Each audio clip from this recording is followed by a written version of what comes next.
কেউ কারো থেকে কম না। এই যে আলুডিলা থেকে যখন আপনি প্রায় সময় গাড়িতে করে 0 মাইল পর্যন্ত আসবেন বা চেঙ্গি ব্রিজ পর্যন্ত আসবেন, গাড়ির স্পিড ওভারকাম আর হচ্ছে ইউটার্ন নেওয়ার মুভমেন্টটা যদি আপনাদের ভিডিও করে দেখাতে পারতাম চোখে দেখার পরে, তাহলে বুঝতেন। আমার তো ভয় লাগে যে কখন যাত্রী সহ সিএনজি সহ আলুডিলার নিচে চলে যায়। আর প্রতিদিন তো মোটরসাইকেল অ্যাক্সিডেন্ট আছেই।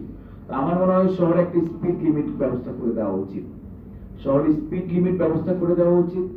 গুরুত্বপূর্ণ চেঞ্জেস করে সড়ক সাইন সিগন্যালটা করা উচিত। আপনাদের সহ আপনারা আমাদের কাছ থেকে কাজটা আদায় করবেন। স্যার যেভাবে তৎপর হচ্ছে, স্যার মনে হচ্ছে আপনাদের সেবা দেওয়ার জন্য আপনাদেরকে একটু সচেতন হতে বলছে। আপনারা তৎপর হতে স্যার কাছ থেকে যাতে কাজটা আদায় করে নিতে পারেন, এটা খুব ভালো লেগেছে স্যার।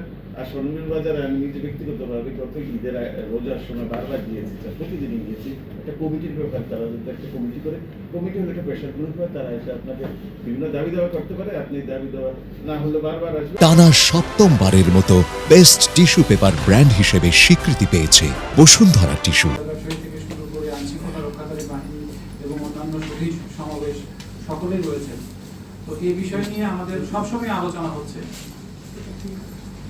কিন্তু আজকে আমাকে জেলা প্রশাসক স্যার বিশেষভাবে নির্দেশনা দিয়েছেন যে এতদিন তো হয়েছে, তুমি যাও না, আজকে তুমি যাও, গিয়ে দেখো, সবার সাথে সবার মতামত শোনার পরে আমরা আমাদের কমেন্ট করবো বা আমরা আমাদের কাজ করব।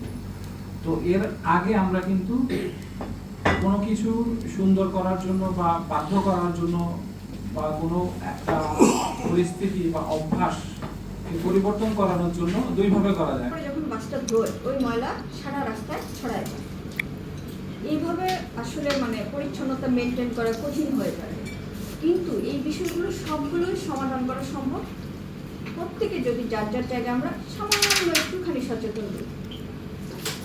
বাসের যিনি হেল্পার আছেন উনি, আপনাদেরকে তো যাত্রী সেবা দিতেই হবে, এই ইয়েটুকু করতে হবে।